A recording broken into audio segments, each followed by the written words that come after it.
가장 중요한 한반도 안보, 한반도 외교에 있어서 가장 중요한 두 개념을 김정은이한테 선점당했어요. 김정은이한테 뺏겼어요.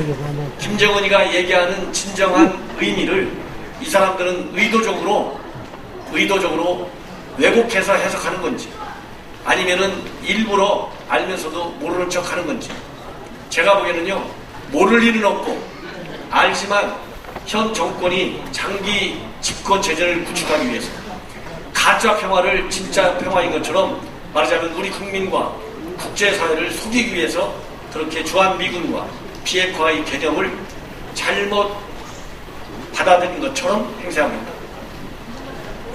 그러다 보니까 지금 김정은이가 여러분들 아시다시피 작년 3월 이후에 우리가 김정은이가 이 독점적 영향력을 가진 것처럼 선전하는 사이에 우리가 작년에 지방선거에서 완패했지 않습니까? 그러면서 김정은이가 문재인 정부하고 세 차례 정상회담을 가졌고, 지난해 미국하고 한 차례 정상회담을 가지면서 국제사회에서 김정은이가 가장 제대로 된 지도자인 것처럼 한반도와 동북아 지역에 있어서 가장 영향력 있는 제대로 된 지도자인 것처럼 선전하는 데 성공을 했어요. 우리 국민들도 초기 단계에서는 80%가 그러한 김정은이의 말을, 우리 특사들이 적어온 말을 그대로 믿고 싶어 했어요. 믿어줬습니다. 그러나 금년도에 들어오면서 이거 아니구나, 우리가 속았구나, 이런 생각을 이제 우리 국민들이 깨닫고 있어요. 그래서 지금은 이제 한 60% 정도가 더 속으면 안 되겠구나. 현 문재인 정권이 얘기하는 영구적인 한반도에서의 영구적 평화라고 하는 것이 김정은이가 얘기하는 평화, 여러분들 북한이 얘기하는 평화하고 한국이 얘기하는 평화라는 거 다른 거 다 아시죠? 우리가 얘기하는 평화는요, 한미 동맹 체제 하에서 주한미군이 존재하면서 김정은이가 획책하고 있는 우리 한반도를 적과 독립시키려고 하는 것을 막아내는 게 진정한 평화입니다. 물론 핵과 미사일이 없어지는 것이죠, 지금. 그러나 김정은이가 얘기하는 평화는요, 반드시 주한미군을 몰아내야 되고, 반드시 한미 동맹을 해체해야 되고, 반드시 국가보안법을 철폐해야만이 오는 평화예요. 그것이 이제 김정은 시대에 있어서는 자기가 현재 가지고 있는 핵과 미사일은 그대로 가진 상태에서 이루는 평화가 김정은이 얘기하는 평화입니다. 이 평화의 개념이 완전히 다르다는 것을 여러분들께서 아셔야 돼요. 그래서 제가 여기서 진정한 평화, 영구적인 평화라는 말을 안 쓰고 진정한 평화를 쓴 것은 바로 현 정부가 얘기하는 평화는 가짜 평화고, 우리 자유한국당이 주창하는 평화가 진짜 평화다, 이렇게 대비를 시키고 싶어서 이 진정한 평화라는 제목을 제가 썼습니다. 이것이 현재 우리가 처한 구한말 상황과 비교해 볼 때 이렇게 일본에서 지금은 북한으로 넘어가고 있다, 이것이 가장 중요한 위기 요인이고, 그래서 구한말보다 21세기 한반도의 안보의 위기는 이러한 이 한반도에서의 국제적인 역학관계의 구조 그 자체 꼭지점이 달라지고 있다. 여기에서 저는 과거 20세기 한반도 안보 위기보다 현재의 위기가 더 위중하다, 이렇게 판단하는 것입니다. 그 다음에 두 번째로는요, 여러분들 잘 아시다시피 우리 한반도, 동북아 지역, 아시아 지역에서, 그리고 글로벌 차원에서의 이 세계 국제 질서의 위기는 이제 냉전 체제에서의 미국과 소련의 경쟁에서 이제는 미국과 중국의 경쟁으로 이 양국 체제의 축이 완전히 달라졌어요. 옛날에 바이폴러 시스템 하면 양국 해갖고 한쪽, 우측으로는 우리 자유를 말하자면 기초하는 미국 진영이 있었고, 왼쪽으로는 소련 진영이 있었지 않습니까? 그러나 이제 사회주의 제국이 쇠퇴하고 무너지고 동구권이 무너지면서 국제 질서가 재편돼가지고 지금은 미국은 그대로 있지만 중국이 차지하고 있어요. 그러면 왜 미국은 계속 2차 대전이 지금까지 차지하고 있을까요? 그 답은 딱 하나입니다. 자유민주주의와 시장경제, 법치, 인권, 이런 거를 지키는 자유민주주의의 핵심 가치를 지켜낼 수 있는 국가이기 때문에 미국은 사라지지 않고 세계 제1대 강국을 유지하고 있습니다. 그러면 이걸 우리 한반도에 적용을 하게 될 경우에는 우리 한국은 자유민주, 북한은 사회주의지 않습니까? 공산독재. 공산독재는 지금 지구상에서 이미 무너져 있고 북한만 지금 남아있는데 이 북한을 이런 사회주의 공산 독재를 없앨 수 있는 세력은 바로 아까 제가 말씀드린 대로 그래서 우리가 한미 동맹이 중요한 겁니다. 이 미국과의 동맹하에 자유민주주의가 이길 수 있는 국내 정치적 기반을 갖추는 데 있습니다. 그러기 위해서는 여러분들 우리 중앙위원회에 몸을 담고 있고 우리 자유한국당에 지향하는 가치를 믿고 계신 여러분들께서 정말 자유민주주의의 정말 전도사가 돼야 돼요. 그래서 현 정권이 자유를 빼는 것이 그냥 헌법이나 뭐 다른 관련 법규에서 빼고 실제적으로 여러 가지 경제사회 정책을 운영하는 과정에서 자유가 빠지는 것 같은 그런 의미를 주는 현 정권이 아니고 실제적으로 정책 추진하는 걸 보면 정책 그 내용 자체에 자유민주주의라는 가치 개념이 많이 빠져 있다. 이것을 막아야만이 우리가 한반도에서 지금 북한이 중심이 되려고 하는 이 유동적인 이 변화하는 환경에서 살아남을 수 있습니다. 그래서 미중 간의 패권 경쟁이 지금 갈수록 치열해지는데요. 제가 보면 벌써 2000년도 이 뉴 밀레니엄이 왔다고 그래가지고 흥분했을 때가 바로 엊그제 같은데 벌써 2019년도예요. 이제 내년이면 2020년입니다. 2050년이 불과 30년밖에 남지 않았어요. 20년이 잠깐 가지 않았습니까, 여러분들? 30년도 금방 간다. 저는 그래서 2050년도까지는 제가 보기에 분명하게 지금같이 미중 패권 경쟁이 계속 가열됩니다. 치열해집니다. 이렇게 국제 질서가 미국과 중국을 중심으로 이 체제가 개편되고 있는데 이럴 때 대한민국이 살아남기 위해서는 우리가 흔히 그러잖아요. 짝을 잘 지어야 돼요. 가정에서도 결혼을 잘해야 그 가정이 성공한 가정이 되잖아요. 국가의 운명도 마찬가지입니다. 이렇게 아군과 적군으로 대립되는 신냉전 체제하에서는 내가 쓸 줄이 어딘지 내가 누구하고 편을 먹어야 되는지 이걸 잘 생각해야 돼요. 근데 현 문재인 정권은 누구하고 편을 먹어야 되느냐 생각이야 잘하죠. 그러나 그 생각이 전통적인 동맹의 원리 이건 국제정치학에서의 기본 원리입니다. 나라가 위기로 갈수록 국제체제가 냉전체제로 단극화될수록 반드시 편을 서야만이 살아남아요. 그래서 우리는 2050년도까지 제 판단이 크게 틀리지 않으리라고 생각합니다. 왜? 지금까지 20년 동안 국제정치를 본 저의 시각이 제가 현직에 있을 때 지금도 크게 달라지지 않고 있어요. 그래서 지난 20년간이 변하지 않았다면 앞으로 30년간은 더 가열되면 가열됐지 절대 줄지 않는다. 그래서 몇 년 전부터 미국과 중국 간에 무역 분쟁이 일어났을 때 저한테 주변에 이 기업하시는 분들 또 이 사업하시는 분들이 이거 미국과 중국하고 싸워서 못 살겠는데 우리 회사 이거 뭐 굉장히 힘든데 이거 뭐 금방 해결될 것 같으냐 질문을 제가 많이 받았어요. 해결 안 됩니다 그랬어요.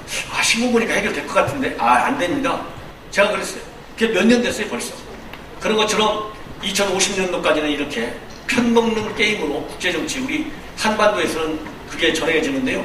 이 국제정치에서의 기본 원리 다시 한번 말씀드리면 반드시 편을 먹어야 되는데 우리는 미국과 편을 먹어야 되고 현 정부는 미국과 지금까지 편을 먹어왔고 우리 대한민국이 전 세계에서 이스라엘과 함께 자본주의하고 자유민주주의에서 가장 성공한 걸 평가받거든요.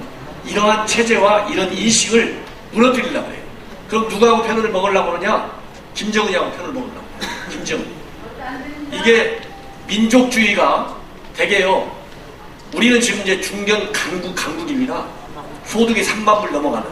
대개 저개발 도상국들이 국내 정치적인 체제의 정통성, 체제의 독재성 이런 거를 유지하기 위해서 써먹는 도구가 민족주의예요. 과거 19세기, 18세기 옛날로 돌아갈수록 민족주의가 굉장히 강하게 있어요. 그러나 지금 국제정치는 민족주의가 아니고 실리주의입니다. 국익우선주의 이렇게 바뀌고 있는데 이 큰 글로벌 추세를 거역해가지고 현 정부는 민족주의라고 하는 이 민족이 지금은 북한은 우리와 같은 민족주의 우리 민족주의의 핵심은 뭡니까? 우리 민족주의의 피해는요 자유민주주의를 깔고 있어요. 시장경제 법치들. 그러나 북한 민족주의는 우상화 아시죠?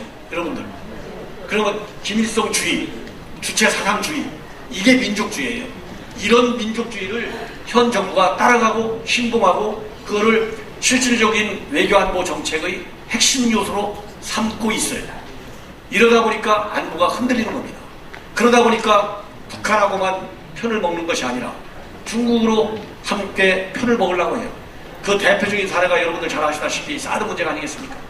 마치 민주당 정권은 자기들이 집권하면 사드 문제를 금방 내풀어가지고 중국으로부터 당하고 있는 보복을 금방 내 해결할 것 같은 환상과 착각을 줬어요. 여러분들 지금 사드 문제가 완전히 해결됐습니까? 아니지 않습니까? 최근에도 시진핑이가 겁없이 문재인 대통령을 만나가지고 그 사드 똑바로 빨리 좀 정리해 이렇게 얘기했잖아요. 그렇다고 그러면 반성해서 미국하고 동맹관계를 철저히 해가지고 한미 동맹의 힘으로 중국을 제압해야 되는데 그런 생각 안 갖지 않습니까? 그러다 보니까 지금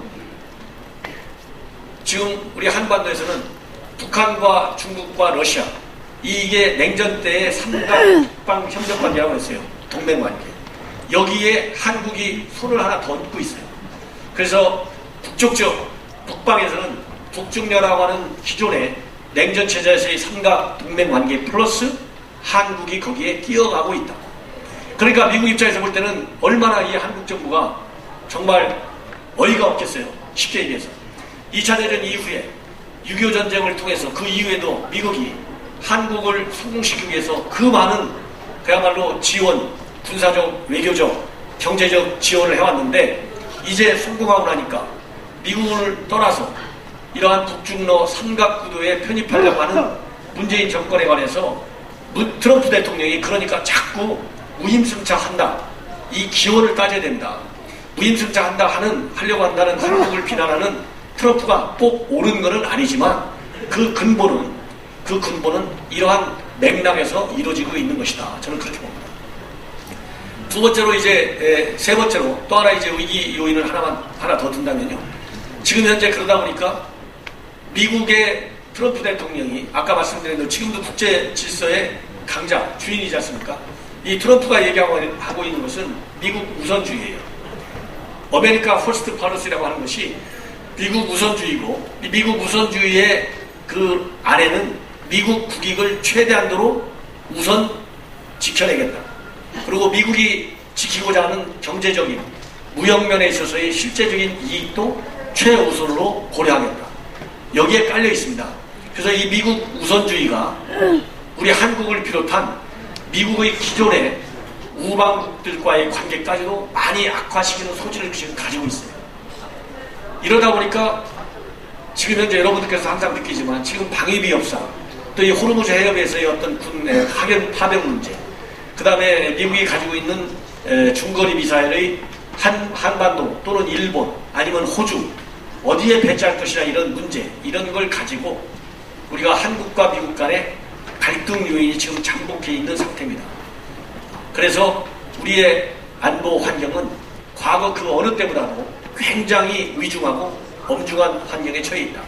자, 그렇다고 한다면 이런 것을 해결하기 위해서는 어떻게 해야 되겠느냐? 첫째로는 제가 처음부터 말씀드렸지만은 이 자유민주주의를 신봉하는 우리 자유한국당이 잘 돼야 돼요. 그런 민주국가에서 정당이 잘 되는 길은요, 딱 하나밖에 없습니다.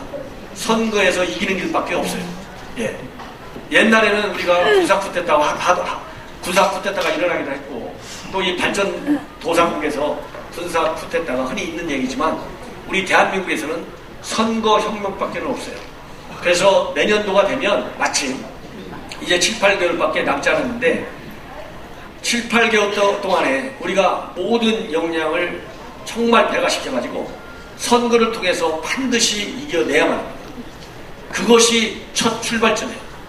야당의 입장에서는요, 아무리 강력한 투쟁을 하더라도 정부 여당이 가지고 있는 정책 결정 과정에 직접적으로 개입을 못해요.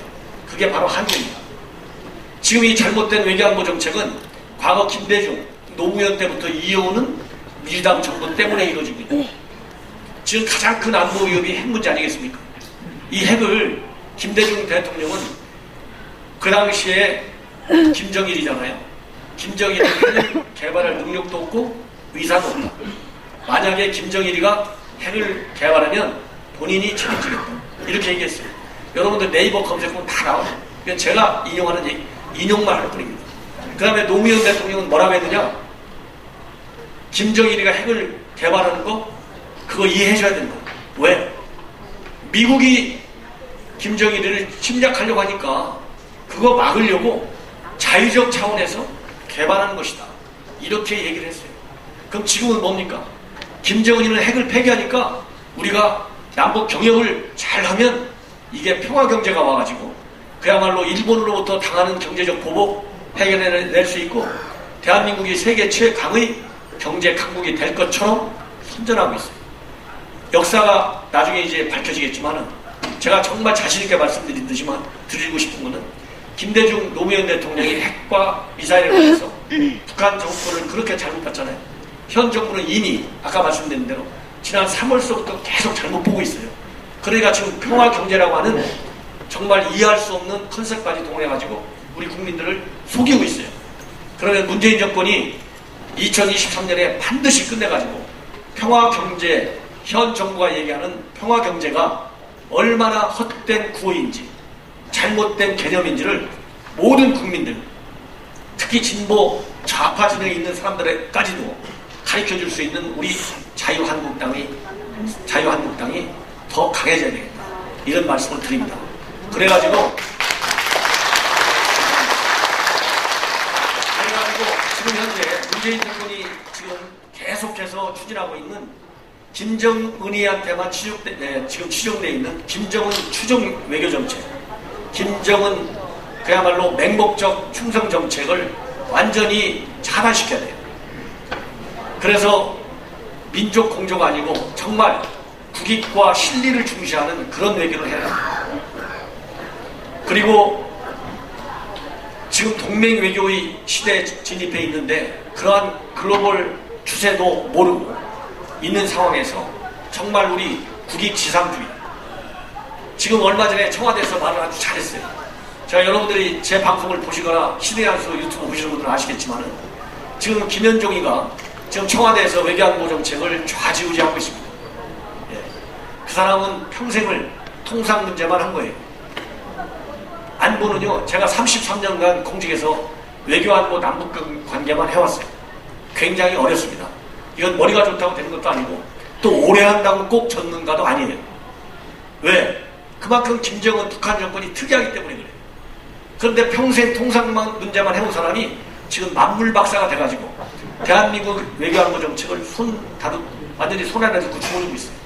그러면서 이번에 지소미아 파기하고 그 다음에 일본과의 갈등관계, 반일감정 이런 걸 내세우는 전략과 정책을 세우면서 국민들한테 또 속이기 위해서 내놓은 주장이 국익개념과 동맹관계를 업그레이드 시키겠다 이런 얘기를 했습니다.